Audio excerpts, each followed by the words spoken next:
Firanda Dirja SMA Hafizahullah Ta'ala. Kami panitia dari Urung Ngaji mengingatkan kepada para peserta untuk dapat menggunakan nama asli atau nama yang mudah dikenali selama kajian berlangsung agar audio bisa di-mute, dan bagi akhwat dimohon untuk menonaktifkan fitur videonya selama kajian berlangsung.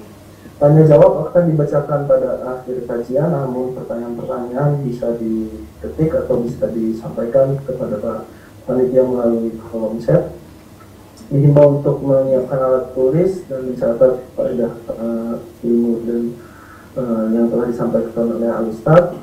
Untuk mempersingkat waktu, kami persilakan Al-Ustaz Dr. Firanda Andirja SMA Hafizahullah Ta'ala untuk memberikan dan membawakan kajian.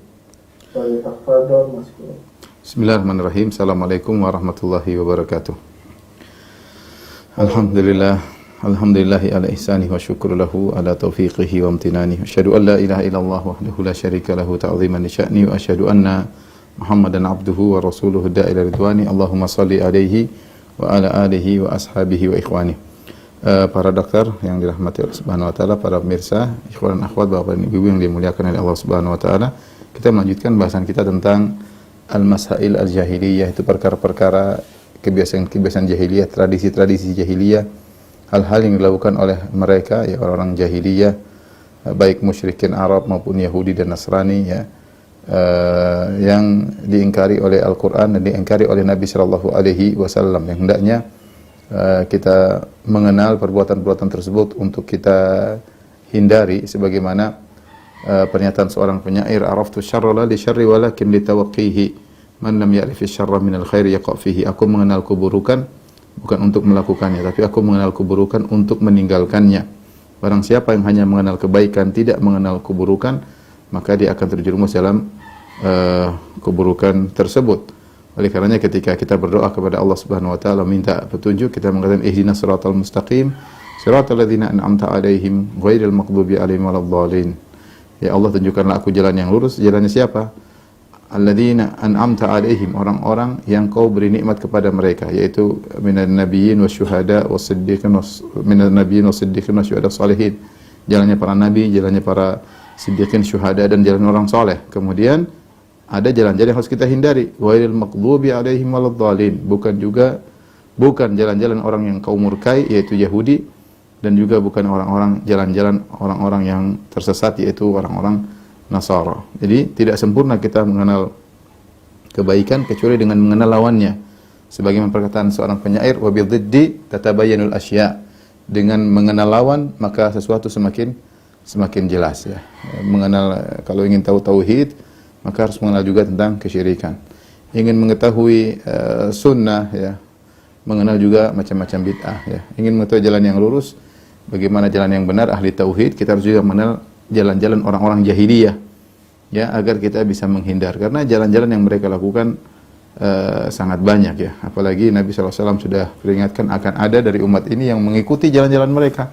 La tattabi'unna sanana man kana qablakum shibran bi shibrin dhira'an bi dhira'in hatta law dakhalu juhra dhabbin la dakhaltumuh. Kata Nabi SAW, akan ada dari umat ini, kalian benar-benar akan mengikuti jalan-jalan orang terdahulu, ya, sejengkal seperti sejengkal, sehasta seperti sehasta, sampai kalau mereka masuk dalam lubang dhab, kalian akan mengikutinya. Al-Yahud wan Nasara, Yahudi Nasara, kata Nabi, ya, mereka yang akan diikuti.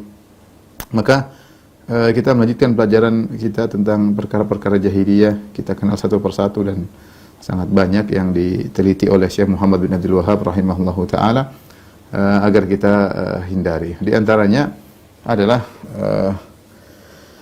di sini beliau sebutkan perkara atau tradisi nomor 33, yaitu inkaruhum ma aqarru annahu min dinihim kama fa'alu fi hajjil bait faqala ta'ala wa may yarghabu an millati Ibrahim illa man safiha nafsah. Yaitu pengingkaran orang jahiliyah, maksudnya adalah orang Yahudi, terhadap perkara yang mereka tahu itu bagian dari agama mereka. Sebagaimana orang-orang Yahudi, mereka mengingkari namanya haji, padahal mereka tahu haji itu adalah syariat yang diletakkan oleh nenek moyang mereka, Nabi Ibrahim alaihissalam. Makanya Allah Subhanahu wa taala berfirman, "Wa may yarghabu an millati Ibrahim illa man safiha nafsah." Tidak ada yang benci dengan agama Ibrahim kecuali orang yang membodohi dirinya sendiri. Ini di antara perkara jahiliyah. Ya, kalau kita sudah tahu adalah suatu kebenaran, jangan kita ingkari. Kita tahu itu ajaran agama kita, tidak boleh kita ingkari. Ya. Orang Yahudi, mereka tahu nenek moyang mereka adalah Ibrahim alaihissalam. Mereka tahu Ibrahim juga yang membangun Ka'bah, ya, karena sejarah itu ma'ruf ya. Ibrahim alaihissalam pergi ke Mekah, kemudian bangun Ka'bah bersama Ismail. Ya. Kemudian ada syariat haji. Ya, meskipun syariat tersebut dilanjutkan oleh Nabi Ismail alaihissalam, kemudian dilanjutkan oleh orang Arab di sana, tapi mereka tahu yang meletakkan syariat tersebut adalah Nabi Ibrahim alaihissalam. Akan tapi karena mereka benci kepada Islam, maka mereka mengingkari syariat haji. Sebagaimana kita tahu bahwa Nabi Ibrahim alaihissalam adalah sosok yang diakui oleh penganut agama Samawiyah, Yahudi, Nasrani, Islam. Demikian juga orang musyrikin Arab, semuanya mengaku pengikut Nabi Ibrahim alaihissalam. Allah berfirman, "Ma kana Ibrahimu Yahudiyan wala Nasraniyan, walakin kana hanifan muslima wa ma kana minal musyrikin." Kata Allah dalam surat Al-Baqarah atau Al-Imran ya. Allah Subhanahu berfirman, "Wa ma kana Ibrahim," bukanlah Ibrahim Yahudi, bukan Yahudi. Wala Nasrani, bukan Nasrani. Walakin kana hanifan muslima, tapi dia seorang muslim. Wa ma kana minal musyrikin, bukan musyrikin. Karena empat golongan ini semua mengakui Nabi Ibrahim. Yahudi tahu mereka keturunan Ibrahim. Bani Israel semua keturunan Ibrahim. Nasara juga tahu Bani Israel keturunan Ibrahim. Kaum muslimin juga tahu Ibrahim adalah seorang nabi yang mulia. Kaum musyrikin Quraisy, mereka juga tahu mereka keturunan Ismail bin Ibrahim. Ya. Sehingga seharusnya Yahudi dan Nasara harusnya tahu tentang syariat haji, bahwasanya itu syariat yang diletakkan oleh nenek moyang mereka Ibrahim. Namun karena kebencian akhirnya mereka menolak perkara yang seharusnya bagian daripada agama mereka sendiri, apalagi pernah diserukan oleh nenek moyang mereka ya. Jadi jangan diikuti kalau seorang tahu itu ada suatu kebenaran, maka jangan dia ingkari kebenaran tersebut. Taib yang berikutnya al-masalah atau rabi'ah wal salasun, perkara jahiliyah yang ke-34, anna kulla firqatin tadda'i annaha najiyah, setiap firqah mengaku-ngaku bahwasanya mereka lah yang selamat. Fa akdzabahumullah biqaulihi, maka Allah mendustakan mereka dengan firman-Nya, qul hatu burhanakum in kuntum shadiqin, datangkanlah dalil kalian, bukti kalian kalau kalian benar ya. Karena Yahudi Nasara mengatakan la yadkhul jannata illa man kana hudan aw nasara, wa qalu la yadkhulul jannata illa man kana hudan aw nasara tilka amaniyuhum qul hatu burhanakum ya. Kata Allah, mereka berkata, Yahudi Nasara berkata, tidak akan masuk surga kecuali Yahudi Nasrani. Sampai sekarang mereka mengatakan demikian, tidak akan masuk surga kecuali Yahudi Nasrani ya. Makanya Yahudi eksklusif ya, merasa bahwasanya mereka saja yang masuk surga, bahwa mereka yang lainnya adalah masuk neraka jahanam. Dan itu keyakinan Yahudi sampai sekarang. Oleh karenanya mereka tidak mengapa bagi mereka untuk membantai orang-orang yang mengganggu mereka. Kaum muslimin dibantai oleh mereka. Sama dengan Nasara. Nasara juga meyakini mereka sendiri masuk Islam, makanya mereka ada namanya tansir, menjadikan orang masuk dalam agama Nasrani. Mereka juga berdakwah ingin menjadi ikut juru selamat, kalau tidak agama mereka, tidak ikut agama mereka tidak selamat. Dan itu sejak dahulu sudah mereka ungkapkan ya. Ya, sudah mereka ungkapkan. Dan ini hukum asal masing-masing agama adalah eksklusivisme. Ini sering saya sampaikan. Ya, masing-masing agama eksklusif, merasa diri mereka yang paling benar.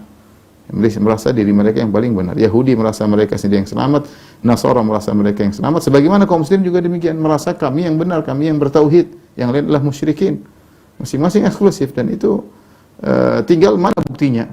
Qul hatu burhanakum. Ya, qul hatu burhanakum, mana bukti kalian bahwasanya kalian di atas kebenaran. Kalau ngaku-ngaku, Yahudi Nasara suka mengaku. Yahudi wa qalatil yahudu nahnu wa qalatil yahudu nasara nahnu abna'ullah wa ahibba'u, berkata Yahudi Nasrani kami adalah kekasih-kekasih Allah dan anak-anak Allah. Mereka juga berkata la yadkhul jannata illa man kana hudan aw nasara, tidak ada yang masuk surga kecuali Yahudi Nasrani.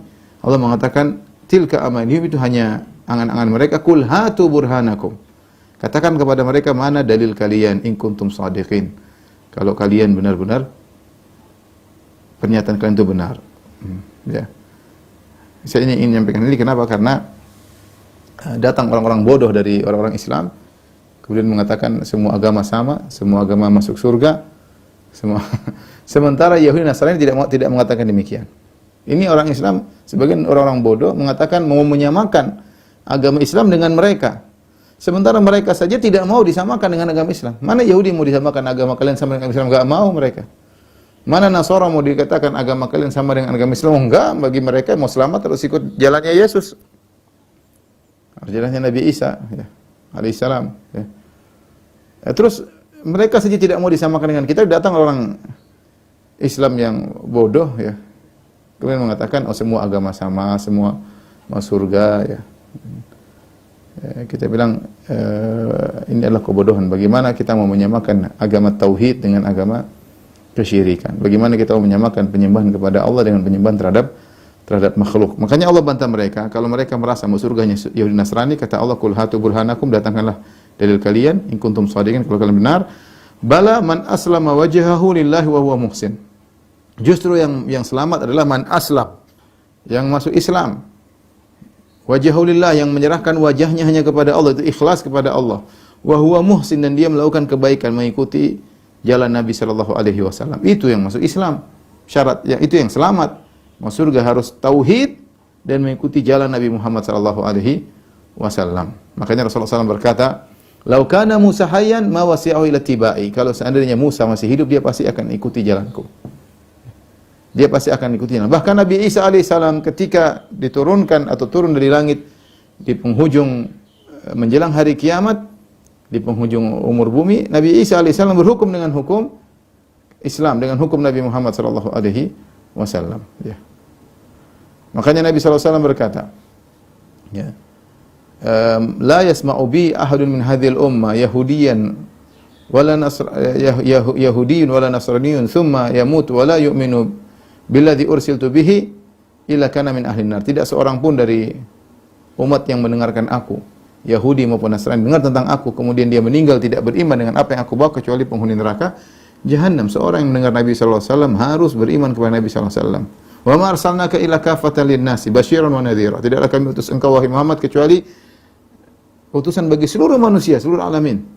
Tabarakalladzi nazzala al-furqana ala abdihi liyakuna lil alamin nadhira. Maha suci Allah yang telah menurunkan Al-Qur'an kepada hambanya ya, liyakuna lil alamin nadhira, sebagai peringatan bagi seluruh umat alam semesta ini ya. Oleh karenanya di sini masing-masing menyangka, mengaku-ngaku, setiap kelompok mengaku dia yang selamat, maka harus ada bukti. Mengaku-ngaku selamat tanpa bukti itu kebiasaan jahiliyah. Mengaku selamat tanpa bukti itu kebiasaan jahiliyah. Dan itu yang terjadi. Kita dapat kelompok-kelompok firqah-firqah dalam Islam, mereka masing-masing mengaku mereka lah yang penghuni surga ya. Rasulullah SAW telah bersabda, "Sataftariqu hadhil umma ala 73 firqah kulluha finnar ila wahidah." Akan terpecah umat ini menjadi 3 golongan, semuanya neraka kecuali satu. Mulai dari Syiah, mulai dari Khawarij, mulai dari Mu'tazilah, mulai dari Jahmiyah, kemudian mulai dari Murji'ah dan berbagai macam firqah-firqah yang ada. Semua mengaku mereka lah yang benar. Cuma kita katakan mana buktinya? Allah mempersyaratkan wa man aslamu wajhahu lillahi wa huwa muhsin. Harus ikhlas dan juga muhsin mengikuti Nabi sallallahu alaihi wasallam. Qul in kuntum tuhibbunallaha fattabi'uni. Kalau kalian memang cinta kepada Allah, ikutilah aku, kata Rasulullah SAW. Jadi syaratnya harus ikut aku. Oleh karenanya ketika Nabi mengabarkan ada satu golongan yang selamat, para sahabat tidak bertanya tentang 72 golongan yang diancam dengan neraka jahanam. Tapi para sahabat fokus kepada satu golongan yang benar tersebut. Apa kata mereka? Manhum ya Rasulullah. Siapa mereka yang selamat itu? Maka Rasulullah jelaskan, man kanu ala mithli ma ana alaihi al-yawmu ashabi. Yang selamat adalah orang-orang yang berjalan di atas apa yang aku jalani sekarang dengan para sahabatku. Itu mengikuti sunnah Nabi sallallahu alaihi wasallam. Yang berakidah dengan akidah Nabi dan para sahabat. Lihatlah sebagian kelompok-kelompok menyimpang karena mereka menyelisih hadis-hadis Nabi sallallahu alaihi wasallam. Rasulullah sudah bilang begini, mereka bilang begini. Rasulullah bilang begini, mereka belokkan. Contoh, Rasulullah SAW mengatakan, "La tasubbu ashabi." Jangan kalian caci maki sahabatku. Orang-orang Rafidhah caci maki sahabat. Bukan caci maki, bahkan mengkafirkan para sahabat orang Syiah. Rasulullah bilang, la tasubu ashabi, jangan kalian caci maki para sahabatku. Orang Rafidhah marah mencaci maki para sahabat. Menyimpang, ya sudah. Nabi bilang begini, Nabi bilang A, mereka bilang B. Nabi ke utara, mereka ke selatan. Rasulullah SAW berkata juga, misal dalam hadis, idza dzukiral qadar fa amsiku. Kalau disebut tentang takdir, maka jangan mendalam-dalam. Orang-orang Qadariyah mereka berdalam-dalam takdir sampai berkata harusnya Allah begini, harusnya Allah begini. Mereka menganalogikan, mengkiaskan Allah dengan manusia sehingga mereka menolak takdir. Harusnya begini, harusnya begini, harusnya begini. Wajib bagi Allah untuk melakukan. Sampai mereka punya pemahaman tentang al-aslah, wajib bagi Allah untuk melakukan yang begini, yang terbaik harusnya begini. Mereka mendikte Allah. Sehingga akhirnya mereka menyimpulkan sebagian tidak ditakdirkan oleh Allah Subhanahu wa taala. Ini gara-gara berdalam-dalam, padahal Rasulullah sudah mengatakan idza dzukiral qadar fa amsiku, jika disebut takdir maka tahanlah, tapi mereka malah berdalam-dalam. Menyimpang akhirnya ya. Rasulullah SAW misalnya ya, menyuruh bersabar kepada pemimpin ya, selama masih muslim, belum kafir, ya, silakan menasihati dengan cara yang baik ya. Tidak memberontak apalagi mengkafirkan, maka muncullah orang-orang Khawarij. Justru mengkafirkan pemimpin kaum muslimin. Justru mengajak orang umat untuk memberontak. Didukung lagi oleh Mu'tazilah yang mereka namakan bernahi mungkar. Mereka menyelisihi wasiat Nabi, tidak sabar. Akhirnya terjadi pemberontakan, pertumpahan darah. Jadilah mereka Khawarij dan Mu'tazilah ya. Seperti itu ya. Jadi apa yang disampaikan oleh Nabi mereka ingkari. Allah Subhanahu wa taala mengatakan, "Fala wa rabbika la yu'minun hatta yuhaqqimuka fi ma shajara bainahum." Demi Allah, demi Tuhanmu, mereka tidak beriman kata Allah sampai mereka menjadikan engkau hakim atas apa yang mereka perselisihkan. Tsumma la yajidu fi anfusihim harajan mimma qadait. Kemudian mereka tidak menemukan kedongkolan dalam hati mereka atas keputusan engkau. Wa yusallimu taslima, dan mereka pasrah dengan sepasrah-pasrahnya atas keputusan engkau. Diajarkan oleh Allah kalau ada hadis, ada ayat, terima. Ya. Kembalikan kepada Allah dan Rasulnya kalau ada perselisihan. Makhtalaftum fi syai'in fa hukmu ila Allah. Perselisihan apapun kalian kembalikan kepada Allah Subhanahu wa taala. Ya. Kemudian datang orang-orang sekarang, enggak, ada masalah, akal didepankan. Hawa nafsu didepankan, perasaan didepankan. Ya. Sebagian mereka menjadikan akal sebagai dalil, sebagian mereka, oh ini perasaan saya begini, kemudian menjadikan apa namanya zauk, perasaan atau akal atau mimpi sebagai dalil ya, sehingga dalil dikesampingkan ya. Repot seperti ini. Apa yang disampaikan oleh Nabi mereka selisih, apa yang disampaikan Nabi mereka selisihi ya. Maka timbullah berbagai macam firqah ketika mereka tidak menjadikan Al-Quran dan Sunnah sebagai rujukan mereka ya. Yang Allah mengatakan fa in tanaza'tum fi syai'in faruddu ila Allahi war Rasul. Kalau kalian berselisih kembalikanlah kepada Allah dan Rasulnya. Ternyata mereka tidak menjadikan barometer kebenaran bukanlah Al-Quran dan Sunnah, tapi ada yang menggunakan akal, ada yang menggunakan perasaan, ada yang menggunakan mimpi, ada yang merupakan berdalil dengan mukasyafat ya, dan macam-macam. Sehingga terjadilah berbagai macam firqah-firqah yang masing-masing firqah merasa mereka lah yang paling benar. Sebenarnya mudah. Ingin tahu ingin selamat harus ada qul hatu burhanakum, ada dalilnya. Dalilnya apa? Ikut Al-Quran dan Sunnah. Selesai. Ikhlas, ittiba, ikut Nabi SAW. Apa yang kita lakukan, ada dalilnya. Ada dalilnya, kerjakan. Nggak ada, jangan kerjakan. Ya, selesai. Ini di antara tradisi jahiliyah adalah ngaku-ngaku masuk surga tanpa dalil. Hanya pengakuan saja. Mengaku yang paling benar tanpa dalil, tanpa pengakuan ya. Kita lihat sekarang subhanallah, betapa banyak ya orang-orang yang berbicara tentang agama tanpa ilmu, ingin bicara pokoknya bicara saja, pakai berdalil dengan tradisi lah, berdalil dengan akal lah, pokoknya bicara tentang agama. Ini tidak logis lah, subhanallah. Dalil tidak logis menurut akal dia yang bebal itu ya. Menurut akal dia tidak logis, dia merasa dia pintar ngemintari Al-Quran dan hadis. Banyak muncul orang-orang seperti itu. Waliyadzubillah. Baik. Kemudian di antara perkara jahiliyah, al-mas'alah al-khamisah wa thalathun, perkara nomor 35. Yang dilakukan orang jahiliyah adalah ta'abbud bi kashfil aurat, ka qawlihi wa idza fa'alu fahishatan. Mereka beribadah, orang jahiliyah dahulu, mereka beribadah dengan membuka aurat. Ya, ketika mereka ditegur, wa idza fa'alu fahishatan qalu wajadna 'alaiha aba'ana wallahu amarna biha. Mereka kemudian berdalih dengan mengatakan wajadna 'alaiha aba'ana. Kami telah mendapati nenek moyang kami seperti ini, mereka beribadah dengan buka aurat. Wallahu amarna biha, bahkan Allah telah merintahkan kami untuk beribadah dengan membuka aurat. Ini ma'ruf kisahnya, yaitu orang-orang dahulu, orang jahiliyah. Seperti yang pernah kita sampaikan dalam Al-Qaidul Arba' ya. Orang jahiliyah mereka juga beribadah kepada Allah. Ya, mereka musyrikin. Kenapa dikatakan musyrikin? Karena mereka mensekutukan Allah. Syirik artinya mensekutukan, syarikat persekutuan bahasa Arab. Mensekutukan Allah yaitu mereka beribadah kepada Allah dan juga mereka beribadah kepada selain Allah.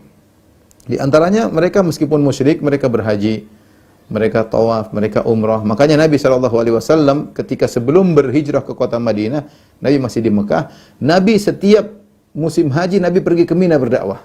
Karena mereka berhaji. Sampai Nabi SAW datang ke kabilah-kabilah, ke kepala kabilah-kabilah untuk berdakwah.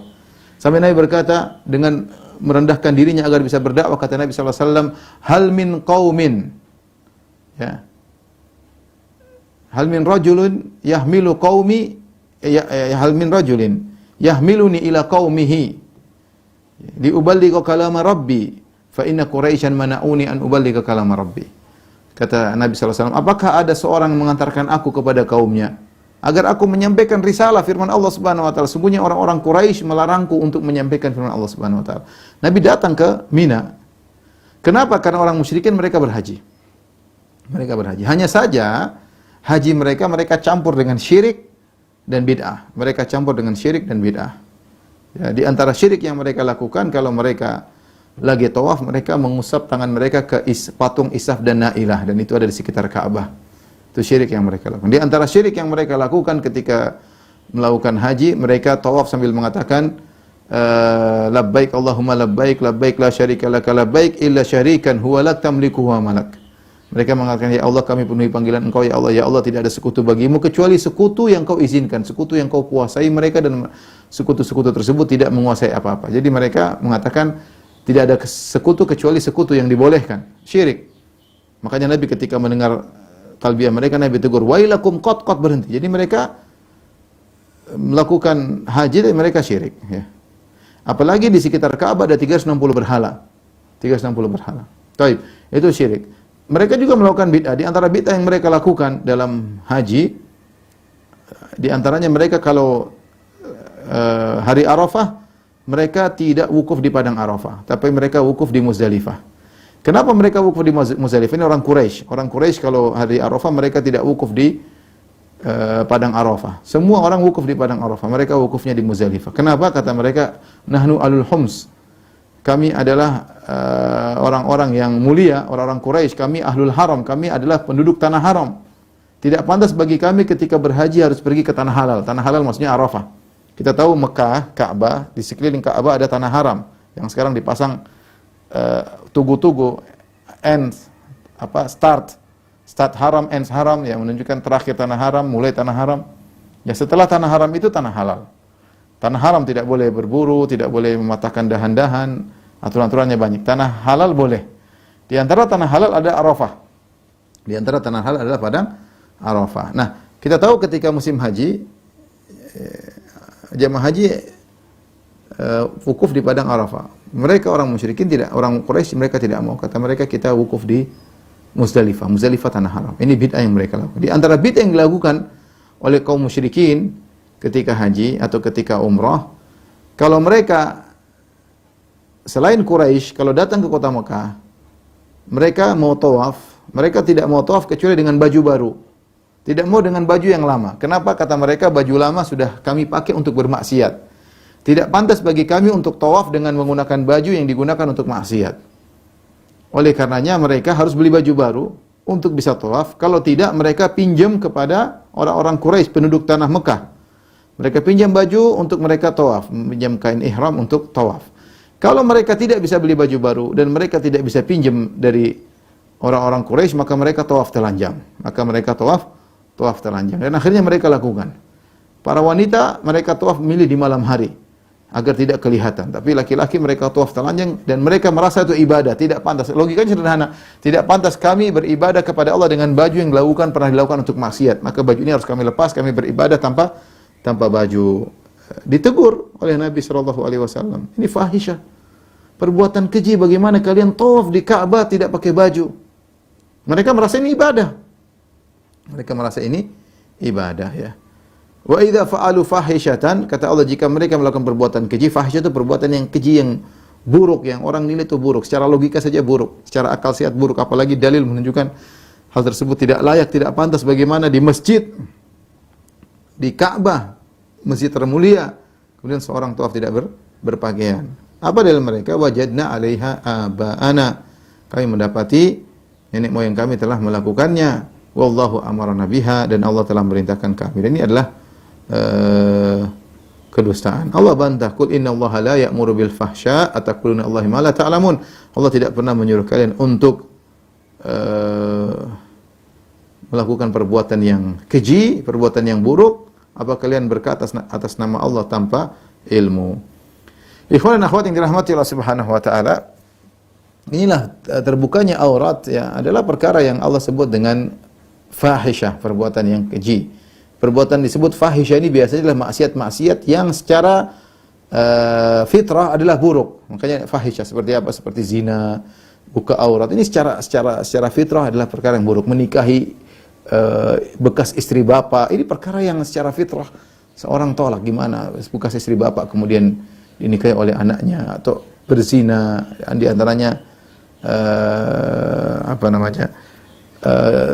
liwat, ta'tunal fahishata ma sabaqakum biha min ahadin minal alamin. Ketika Nabi Lut berkata kepada kaum Lut, kalian mendatangi perbuatan keji yang tidak ada seorang pun yang pernah melakukannya sebelum kalian. Ini perbuatan, di antaranya Allah menamakan membuka aurat dengan fahisyah. Perbuatan yang buruk secara akal sehat, seorang harusnya malu. Ini sifat manusia, malu. Gimana dia membuka auratnya begitu saja. Tetapi kita lihat zaman sekarang dirubah, ya, oleh syaitan, sehingga membuka aurat adalah kemajuan modern, keterbukaan, ya, dan macam-macam mereka menamakan dengan nama-nama yang indah. Dilakukan oleh orang-orang barat, ya.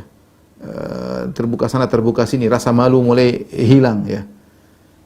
Sehingga justru orang yang bertutupan, ya, pakai jilbab, apalagi pakai cadar, dikatakan orang mutakhalifat, yaitu orang-orang terbelakang, orang-orang primitif, ya.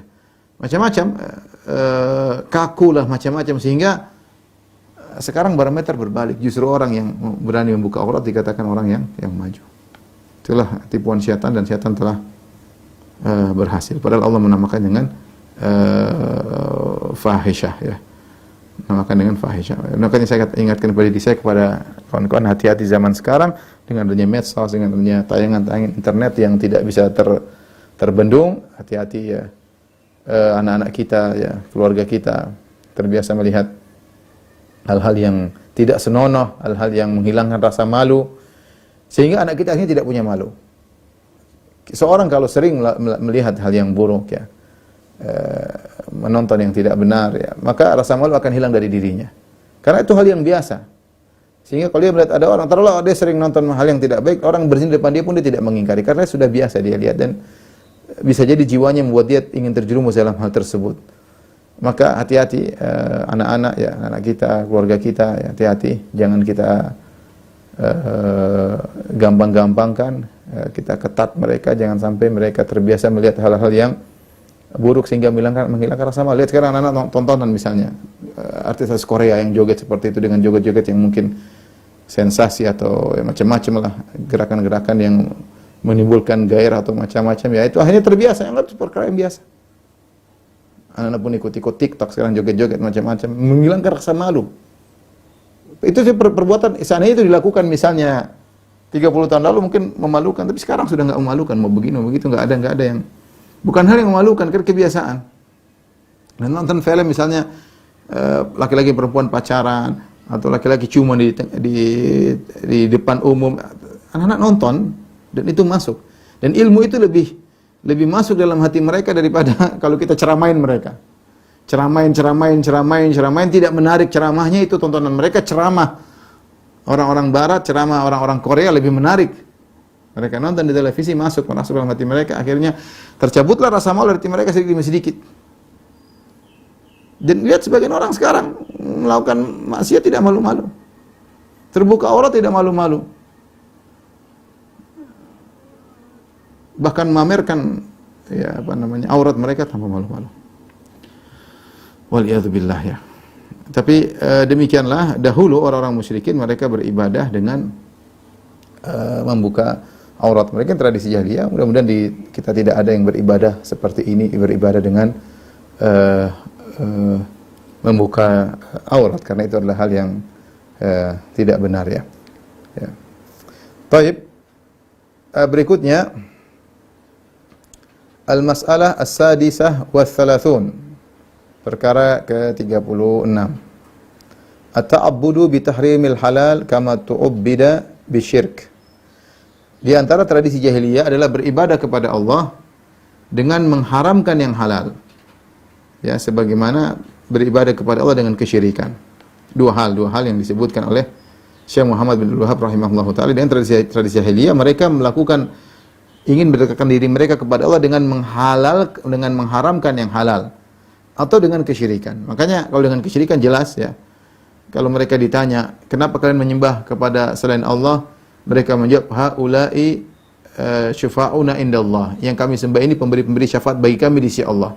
Jadi mereka menyangka ini justru dituntut oleh Allah untuk menyembah sembahan-sembahan ini sebagai pemberi syafaat bagi mereka di sisi Allah. Di dunia urusan dilapangkan, di akhirat mereka diselamatkan. Karena ini sembahan-sembahan mereka menjadi pemberi syafaat bagi mereka. Atau dalam ayat yang lain mereka berkata, "Ma na'buduhum illa liyuqarribuna ila Allahi zulfa."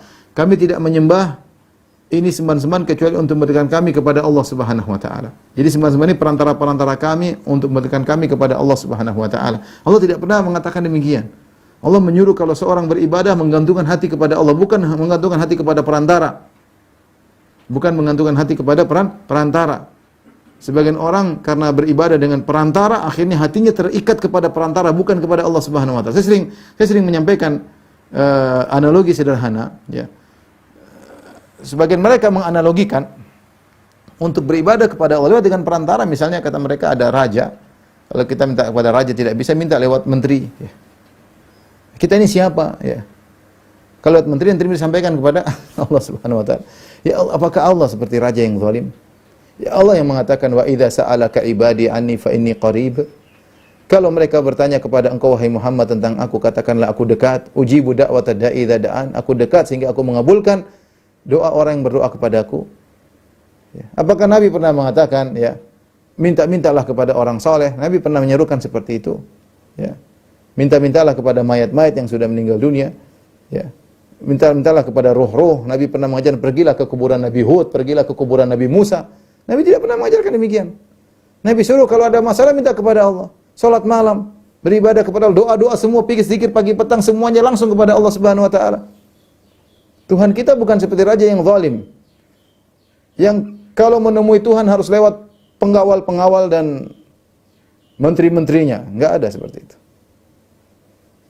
Kita bayangkan kalau orang justru mereka menyangka inilah ibadah yang benar. Beribadah kepada perantara baru sampai kepada Allah. Saya sering sampaikan logika. Justru logika ini yang berbahaya. Lihat bagaimana bahaya logika ini. Coba seorang kalau misalnya dia mau ketemu raja misalnya tidak bisa lewat raja, lewat menteri. Kemana dia merengek? Kepada raja atau kepada menteri? Dia merengek kepada menteri. Ya menteri tolong antarkan saya kepada raja. Oh menteri. Dia lupa untuk minta kepada raja. Dia mintanya kepada menteri. Hatinya terikat kepada siapa? Kepada raja atau kepada menteri? Kepada menteri. Artinya seakan kalau menteri bilang oke, otomatis raja akan tunaikan. Sehingga hati dia bukan terikat kepada sang raja, hati dia terikat kepada menteri ini. Dan sebagian orang seperti itu. Mereka mintanya kepada perantara, hatinya bukan kepada Allah, hatinya kepada perantara. Inilah syirik yang berbahaya. Kalau kita saja pakai jimat saja yang orang bilang ini sebab, itu syirik. Padahal keterikatan hati kita dengan jimat masih rendah. Pakai kalung jimat, pakai itu aja syirik. Kita tidak meyakini jimat ini mencipta alam semesta, enggak. Jimat ini perantara. Tapi hati orang terikat dengan syirik, dengan jimat, apalagi dengan ruh-ruh, dengan orang soleh, keterikatan lebih kuat lagi. Sementara Nabi SAW mengatakan, man allaqa syai'an, man allaqa syai'an faqad asyrak. Atau man allaqa syai'an wukila ilaihi. Barang siapa menggantungkan sesuatu, maka saya berbuat syirik. Barang siapa menggantungkan sesuatu, maka dia akan dibuat bertawakal kepada sesuatu tersebut. Maka tidak ada beribadah kepada Allah dengan kesyirikan. Beribadah dengan tauhid. Minta kepada Allah Subhanahu wa taala. Para anbiya, mereka semua beribadah kepada Allah. Mereka minta kepada Nabi Muhammad SAW istighatha. Nabi Nuh dalam perut ikan paus berdoa kepada Allah Subhanahu wa taala. Nabi Ayub ketika terkena penyakit minta kepada Allah Subhanahu wa taala. Nabi Nuh minta kepada Allah, Nabi Ibrahim semuanya minta kepada Allah Subhanahu wa taala. Tidak ada satu ajaran Nabi-Nabi mengatakan kalau minta lewat ruh-ruh sudah mati. Kalau sudah mati minta lewat saya. Tidak ada. Ya, sebagian orang-orang ngaku-ngaku sebagai wali nekat. Ya. Menyuruh murid-muridnya untuk bertawassul dengan dirinya. Wal'iyadzubillah. Ini diantara tradisi jahiliyah, beribadah kepada Allah dengan kesyirikan. Ya. Justru disangka itu lebih afdal daripada ibadah yang diajarkan oleh Nabi SAW. Di antara ibadah yang mereka lakukan, ta'abbud bitahrimil halal. Beribadah kepada Allah dengan mengharamkan yang halal. Dan ini dilakukan oleh orang musyrikin dahulu, terutama berkaitan dengan hewan-hewan. Makanya Allah mengatakan, ma ja'alallahu min bahiratin wala sa'ibatin wala wasilatin wala ham. Walakin alladziina kafaru yaftarun walakin alladziina kafaru yaftarun Allah. Ya. Kata Allah Subhanahu wa taala, Allah tidak pernah mensyariatkan namanya ma ja'allahu min bahirah wala sa'ibatin, tidak pernah sa'ibah, wala wasilatin, tidak ada wasilah, wala ham. Ini 4 model hewan-hewan. Sa'ibah, wasilah, bahirah, sa'ibah, wasilah, ham. Ini 4 nama-nama hewan berkaitan dengan onta atau kambing, ya. Di mana mereka mengkeramatkan sebagian onta, sebagian kambing. Contohnya, kita lihat misalnya dalam tafsir Al-Maidah, di mana mereka mengatakan ini onta melahirkan betina 5 kali berturut-turut, maka tidak boleh lagi dinaiki misalnya. Ini kambing begini karena begini-begini tidak boleh lagi ditunggangi misalnya. Ini kambing karena begini tidak boleh dimakan, ya. Atau ini kambing yang boleh makan hanya laki-laki saja, yang perempuan tidak boleh makan. Dan seperti itu. Mereka mengharamkan perkara-perkara yang dihalalkan oleh Allah Subhanahu wa taala karena mereka menyangka itulah ibadah kepada Allah, bentuk pengagungan terhadap Allah Subhanahu wa taala. Kata Allah, wa harramu ma razaqahumullah iftira'an 'ala Allah. Mereka mengharamkan apa yang Allah berikan rezeki kepada mereka sebagai bentuk kedustaan atas nama Allah Subhanahu wa taala. Ya, Allah berfirman, am lahum syuraka syara'u lahum minad dini ma lam ya'dzan bihillah. Apakah mereka punya sekutu-sekutu yang ikut-ikut mengharamkan, ya, yang beri syariat dalam agama yang Allah tidak izinkan, ya. Kata Allah, qad dhallu wa ma kanu muhtadin, mereka telah sesat. Ya, wa ma kanu muhtadin, mereka tidak dapat hidayah. Ini di antara hal yang harus diperhatikan, jangan sampai seorang beribadah kepada Allah dengan mengharamkan apa yang halal, ya. Sebagian orang merasa kalau dengan tidak makan ini, tidak makan anu. Saya sempat ketemu kawan dulu, sama-sama kuliah waktu dia mengatakan keluarga kami tidak boleh makan ikan. Ini sudah keturunan kami tidak boleh makan ikan, ya. Karena kalau makan ikan nanti kualat apalah atau apa terputus ini tidak boleh, ini hukumnya haram. Mengharamkan apa yang dihalalkan oleh Allah Subhanahu wa taala. Beda kalau orang tidak makan ikan karena enggak suka, karena alergi, itu lain cerita, ya. Ya, tidak bisa makan udang, nggak makan udang gatal-gatal, ya, itu lain cerita. Ini memang sengaja tidak makan, bahkan tidak boleh makan karena wasiat dari nenek moyang mereka, dikhawatir nanti begini. Ini syariat. Penghalalan pengharaman tidak boleh, harus dengan dalil. Ya. Adapun merasa itu ibadah, ini perbuatan tersebut dicintai oleh Allah, makanya tidak diperbolehkan. Sebagaimana kebiasaan jahiliyah dahulu, mereka mengharamkan apa yang halal. Mereka mengharamkan apa yang halal dan mereka bertaqarrub kepada Allah dengan hal tersebut, mengharamkan apa yang halal.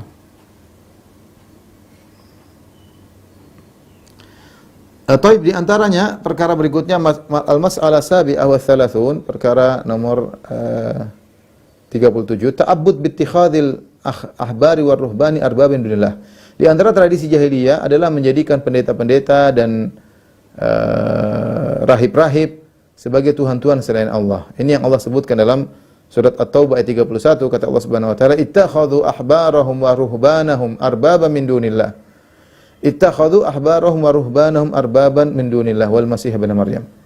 Wa ma umiru illa liya'budu ilahan wahida. Kata Allah Subhanahu wa taala, mereka menjadikan pendeta-pendeta mereka, ahbar itu alim ulama mereka, wa ruhban itu ahli ibadah mereka. Ada ahbar maksudnya alim ulama, ada ruhban dari jamak rahib maksudnya adalah ahli ibadah. Nah, orang Nasara dahulu mereka menjadikan pendeta-pendeta mereka, alim ulama mereka dan ahli ibadah mereka sebagai arbaban, Tuhan-Tuhan selain Allah. Datang dalam hadis Adi bin Hatim radhiyallahu anhu, dia dulunya Nasrani kemudian masuk Islam. Kemudian dia mendengar Rasulullah SAW membaca ayat ini, ittakhadhu ahbarahum wa ruhbanahum arbaban min dunillah. Mereka menjadikan alim ulama mereka, orang Nasara maksudnya, menjadikan alim ulama mereka dan ahli ibadah mereka sebagai Tuhan-Tuhan selain Allah. Maka Adi bin Hatim yang dulu Nasrani berkata, ma'abadnahum, kami tidak pernah menyembah pendeta-pendeta kami. Ya. Maka Rasulullah SAW menjelaskan maksud dari menjadikan mereka sebagai Tuhan-Tuhan bukan berarti harus ibadah, bukan sujud kepada mereka, bukan. Kata Nabi SAW, alaysa yuhilluna lakumul haram fastastahillunahu, bukankah kalau mereka menghalalkan yang haram kalian ikut menghalalkan? Ya. Wa yuharrimuna alaikumul halal fatuharrimuna, dan sebaliknya mereka mengharamkan yang halal kalian ikut mengharamkan, mereka menghalalkan yang haram kalian ikut menghalalkan, mereka mengharamkan yang halal kalian ikut haramkan. Kata Adi bin Hatim, bala, iya kami dulu begitu. Kata Rasulullah SAW, fatilka ibadatum, itulah ibadah mereka. Makanya kalau kita baca sejarah Nasara, mereka tentang masalah akidah saja terjadi berulang-ulang mereka rapat-rapat ya. Pertemuan pertama, pertemuan kedua, pertemuan ketiga, terus yang ini berkaitan dengan akidah mereka ya.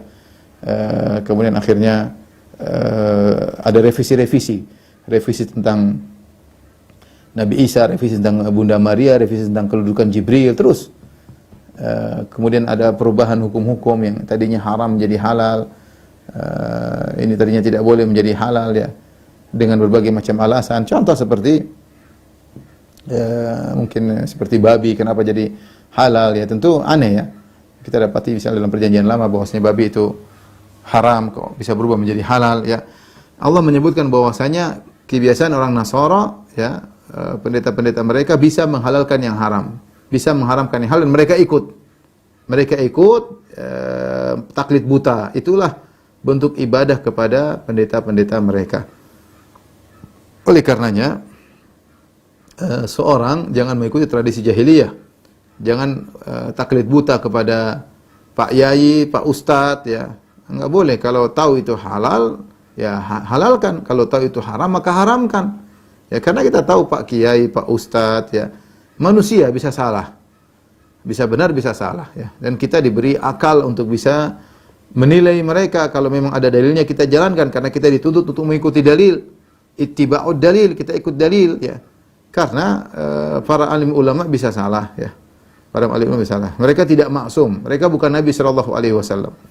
Ingat perkataan Imam Malik rahimahullahu taala. Beliau berkata, "Kullun yu'khadhu min qawlihi wa yurad ilaha sahib hadzal qabr." Kata Imam Malik rahimahullahu taala, setiap orang boleh diambil perkataannya dan boleh ditolak perkataannya kecuali penghuni kubur ini Nabi Muhammad sallallahu alaihi wasallam. Karena Imam Malik adalah imam kota Madinah dan dia mengajar di Masjid Nabawi. Dia mengatakan semua orang boleh diambil perkataannya, boleh ditolak kecuali Nabi Muhammad sallallahu alaihi wasallam. Dan itu yang diajarkan Imam Malik. Oleh karena Imam Syafi'i rahimahullah yang belajar dengan Imam Malik tidak kemudian melanjutkan mazhab Imam Malik. Dia punya ijtihad sendiri, maka muncullah mazhab Syafi'i. Ya, muncullah mazhab Syafi'i. Kemudian Imam Ahmad yang merupakan murid dari Imam Syafi'i tidak juga kemudian meneruskan mazhab Syafi'i. Beliau punya ijtihad sendiri, akhirnya muncullah mazhab Imam Ahmad. Ya, karena tidak ada yang maksum. Yang maksum hanya Nabi Muhammad sallallahu alaihi wasallam. Abu Bakar, Umar, Utsman, Ali tidak maksum, apalagi orang-orang setelah mereka ya. Maka perkataan sebagian salaf, naduru ma'as sunnah haitsu darat. Kami berputar bersama sunnah, bersama dalil dimanapun sunnah itu berada. Sunnah kemana kita ikutin ya.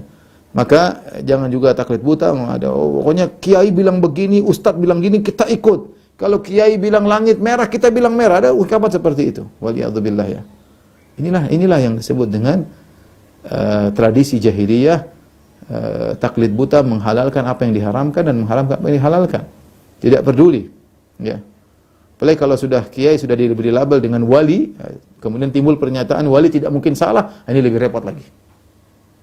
Kecenderungan untuk taklid lebih besar, dan ini adalah sebenarnya dari orang-orang Syiah, orang-orang Syiah yang memiliki punya keyakinan bahwasanya selain Nabi ada yang maksum, yaitu imam mereka yang 12 maksum. Ini keyakinan orang Syiah, bahwasanya para imam setelah Nabi adalah maksum, sehingga maksum tidak mungkin salah. Dan makanya mereka menyikapi perkataan imam-imam mereka dan perbuatan imam mereka seperti hadis. Ini sudah saya sampaikan ketika saya bahas tentang Syiah. Bagaimana orang Syiah memiliki buku-buku hadis, isinya bukan hadis-hadis Nabi Muhammad SAW, tapi hadis-hadis imam. Seperti Biharul Anwar yang 100 jilid lebih.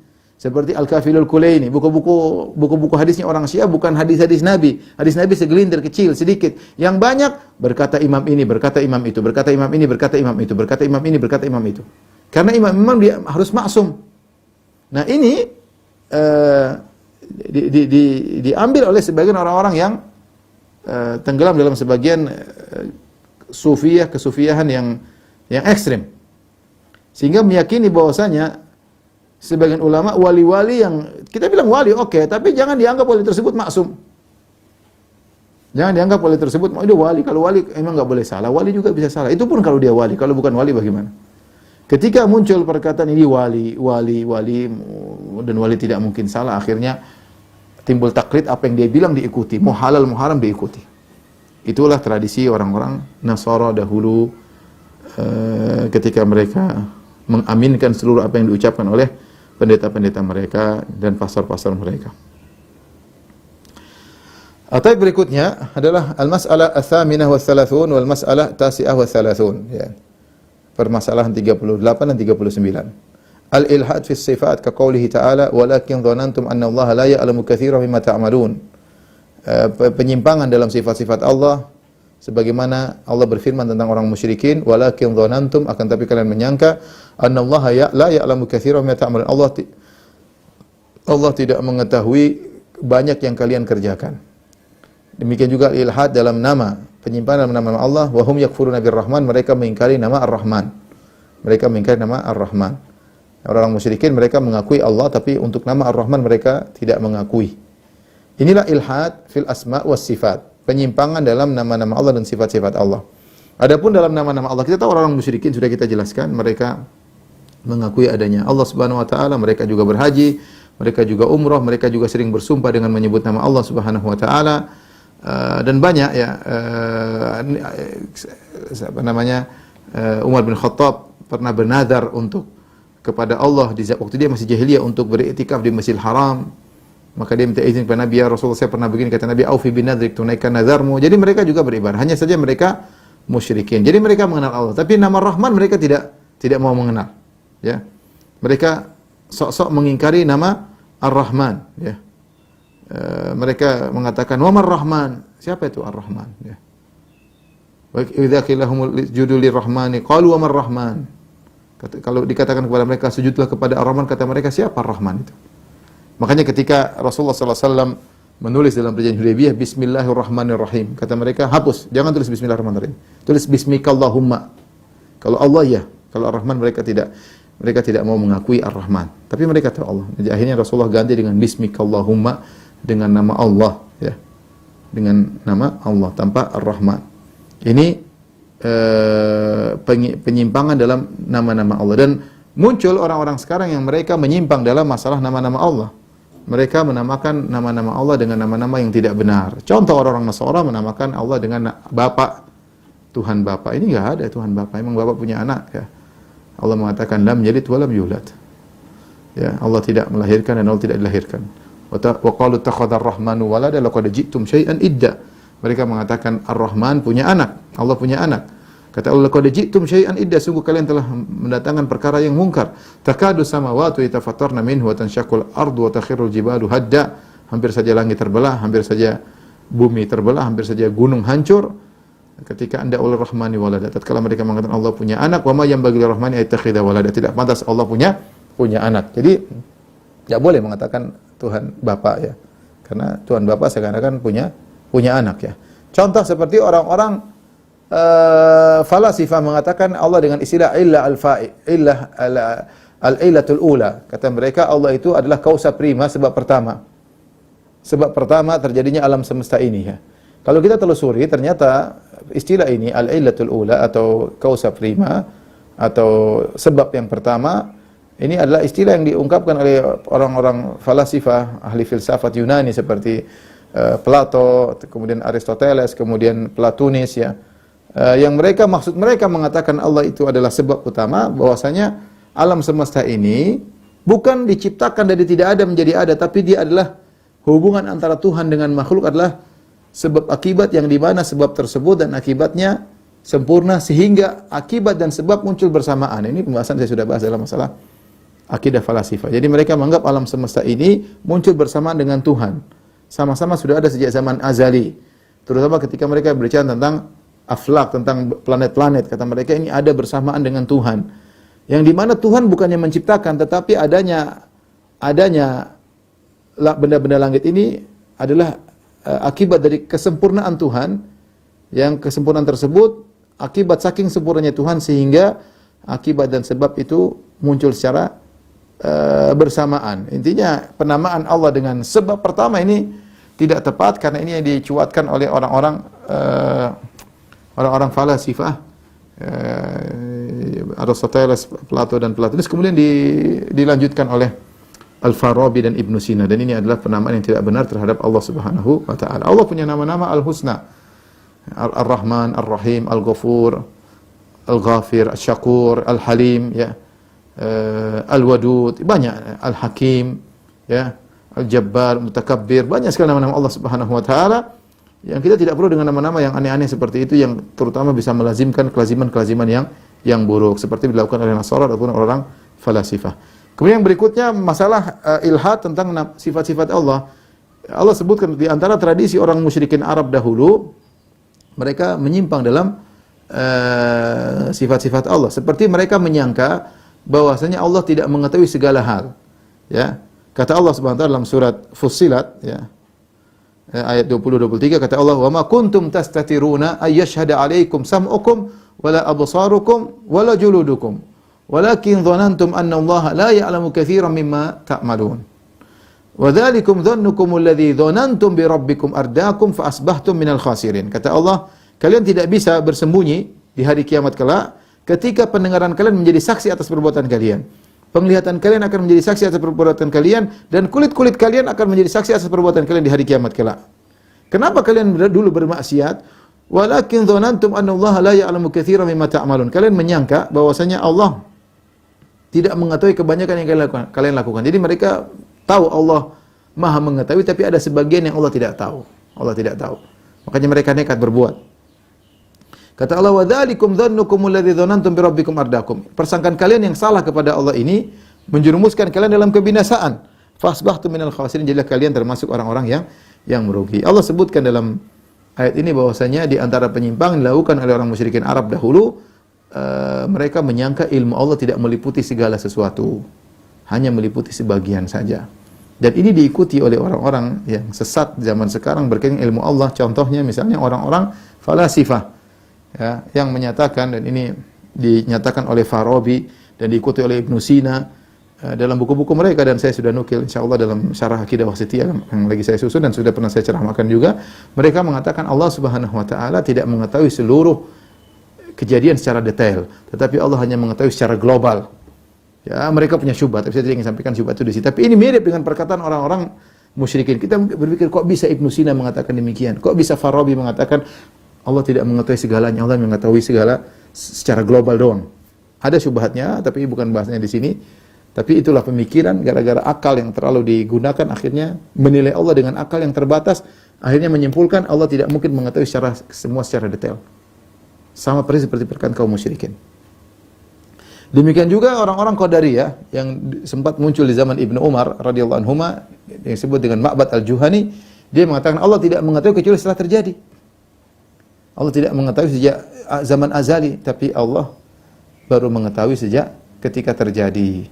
Ini semua tidak benar. Allah Maha mengetahui segalanya, dan persis ini penyimpangan yang terjadi pada orang musyrikin dahulu.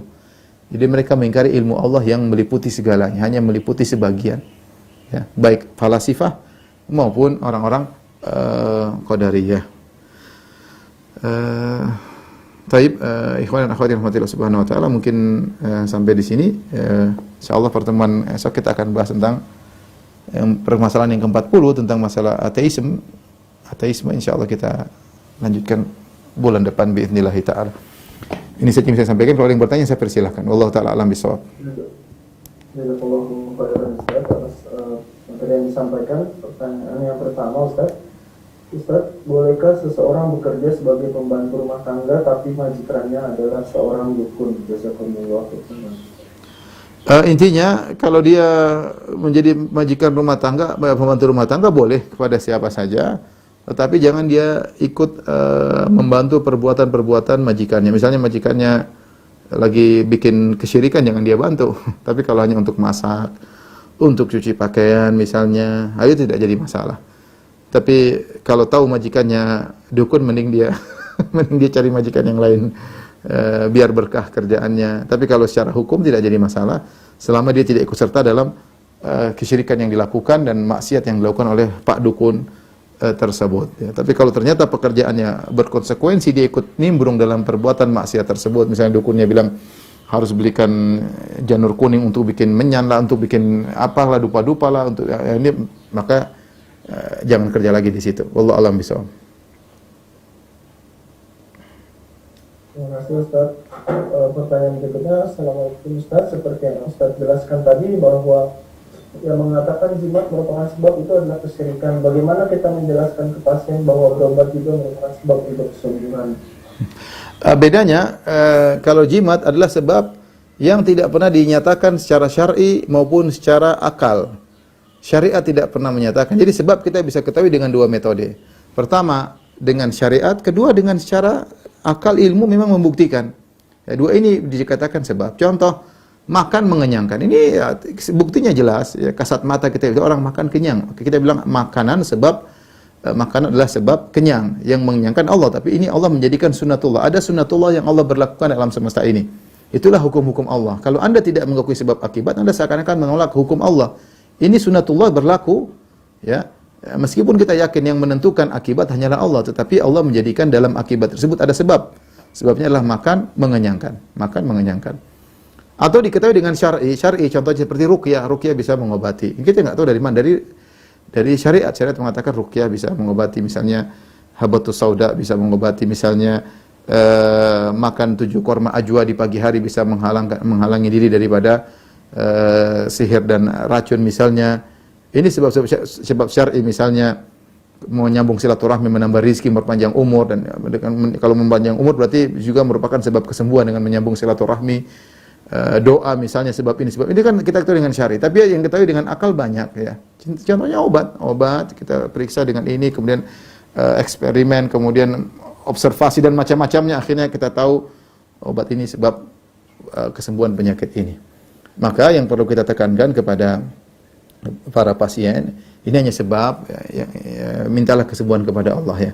Sehingga pasien juga tidak menggantungkan hati mereka kepada sebab ya. Di antara lemahnya tawakal ketika seorang menggantungkan hati kepada sebab. Tawakal adalah menggabungkan antara ikhtiar, berusaha, dengan menggantungkan hati kepada Allah. Itu tawakal yang benar ya. Janganlah dokter menggantungkan hati orang kepada sebab ya. Dan jangan juga kemudian tidak berikhtiar ya. Kita suruh pasien berikhtiar, bilang kita harus berikhtiar. Rasulullah berikhtiar. Rasulullah SAW mau perang aja pakai baju perang Uhud, pakai helm, pakai baju perang double, kemudian pasang pasukan, strategi dalam peperangan, semua sebab Rasulullah lakukan. Itu pun kemudian kalah ketika di dalam perang Uhud banyak sahabat yang meninggal dunia, lebih banyak daripada orang musyrikin yang meninggal. Tapi kita berusaha ikhtiar dan hati digantungkan kepada Allah. Jadi tugas para dokter menyampaikan ini sebab insyaallah Tuhan yang menyembuhkan, maka sambil kita berikhtiar jangan lupa berdoa kepada Allah Subhanahu wa taala. Wallahu a'lam bishawab. Jazakallahu khairan Ustaz. Untuk pertanyaan berikutnya, izin bertanya Ustaz, kenapa di zamannya Nabi Ibrahim ajaran-ajarannya tidak dinamai Islam, sedangkan Islam baru disebut di zamannya Nabi Muhammad? Pertanyaan kedua Ustaz, apakah termasuk syirik bila kita meminta doa lewat perantara kepada kiai atau ustadz yang masih hidup atau orang-orang soleh? Terima kasih. Adapun yang pertama, semua Islam itu kan, Islam adalah bahasa Arab ya. Islam adalah bahasa Arab, artinya menyerahkan wajah, menyerahkan diri hanya kepada Allah, tunduk kepada aturan Allah Subhanahu wa taala. Itu agama tauhid. Dan semua para nabi agama mereka adalah tauhid. Semua agama para nabi adalah tauhid. Cuma memang istilah Islam itu belakangan, karena Islam bahasa Arab. Dahulu mereka bukan orang Arab, mereka dengan nama-nama tersendiri, sehingga nama-nama mereka, agama mereka sebenarnya semua agama Islam, tetapi mereka dikenal dengan pengikut Nabi Musa, pengikut Nabi Isa, sehingga pengikut Nabi Musa maksudnya orang-orang Yahudi, pengikut Nabi Isa disebut Nasara karena Nabi Isa tinggal di, mereka tidak punya nama agama terkenal, namanya semuanya Islam. Nama semua agama Islam, cuma Islam kan bahasa Arab, dahulu mungkin bahasa tersendiri, cuma akhirnya karena terjadi penyimpangan-penyimpangan pada agama tersebut dinisbahkan kepada pengikutnya ya. Agama Yahudi. Kita Islam tidak dikatakan agama Arab, enggak kan? Karena memang agama kita Islam. Dan orang Yahudi juga sebenarnya agamanya Islam. Orang maksudnya Nabi Musa alaihissalam agamanya Islam, Nabi Isa juga agamanya Islam, Nabi Nuh, Nabi Adam semuanya agamanya Islam. Cuma karena terjadi penyimpangan, akhirnya dari tauhid menjadi syirik, akhirnya dinisbahkan kepada Yahudi, yaitu salah satu dari anak-anak Nabi Yakub. Kemudian Nasara disebutkan dinisbahkan kepada Nazaret, Isa dari Nazaret atau sebuah nama gunung, wallahu alam bisawab. Intinya bukan dinisbahkan kepada sifat agama tersebut, tapi disebahkan kepada para pengikut, kepada para pengikut. Ada yang mengatakan Nasara dari satu nama gunung atau nama daerah Nabi Isa, atau para Ansor, para penolong Nabi Isa, macam-macam. Beda yang Islam disifati dengan sifat agama itu sendiri. Ya, sifat Islam yaitu menyerahkan diri kepada Allah, tauhid ya. Yang seharusnya dahulu juga demikian, hanya saja nama Islam dan nama Arab muncul belakangan, dan agama yang terjaga cuma Islam, yang lain sudah mengalami penyimpangan. Yang terakhir mungkin ya, mohon maaf saya lagi di Jogja, sudah azan asar ya. Yang terakhir adalah mengenai orang meminta kepada melalui perantara. Di antara tawasul yang diperbolehkan adalah meminta doa kepada orang soleh ya. Dahulu di zaman Nabi SAW mereka sering minta kepada Nabi SAW, maka Nabi doakan mereka ya.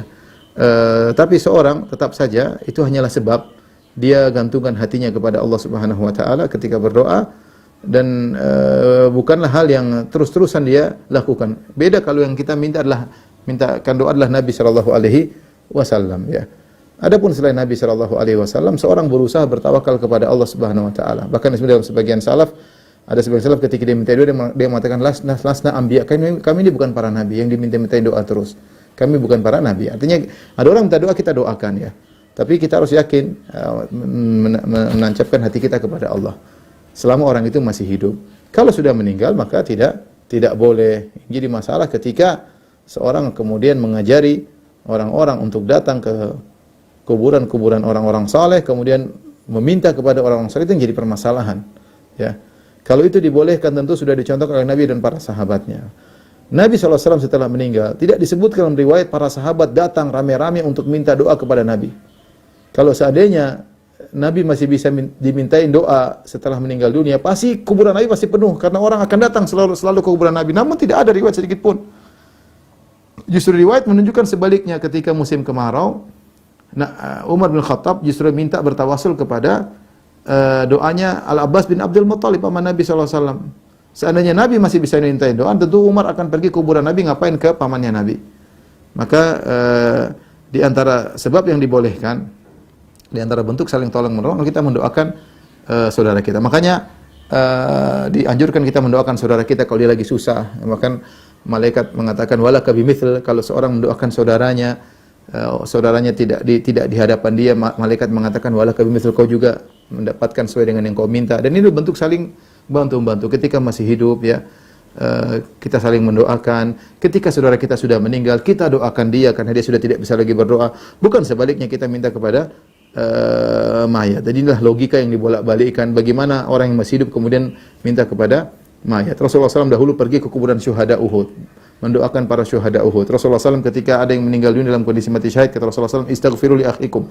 Ketika Zaid bin Harithah meninggal dunia karena perang Mu'tah, Rasulullah berkata kepada para sahabat, "Qutila Zaid syahidan." Zaid mati syahid. Doakanlah Zaid. Rasulullah mengatakan demikian. Kemudian Rasulullah mengatakan Ja'far meninggal mati syahid. Doakanlah Ja'far. Kemudian Rasulullah mengatakan Abdullah bin Rawaha meninggal dunia mati syahid. Doakan dia. Bukan Rasulullah menyuruh kalian minta doa sama mayat-mayat syuhada. Enggak. Tapi orang memutarbalikkan fakta, ziarah kuburan bukan mendoakan penghuni kubur, malah minta kepada penghuni kuburan, dan akhirnya malah minta beneran. Bukan hanya sekedar minta mendoakan, tapi minta beneran. Mbah, ya Pak Yai, kami sudah begini, bantulah kami. Ini sudah minta. Ini syirik akbar kalau begitu.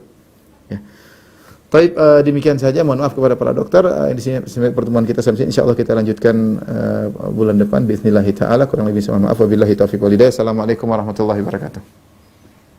Waalaikumsalam warahmatullahi wabarakatuh. Jazakallahu khairan atas kajian yang diberikan. Kami tutup.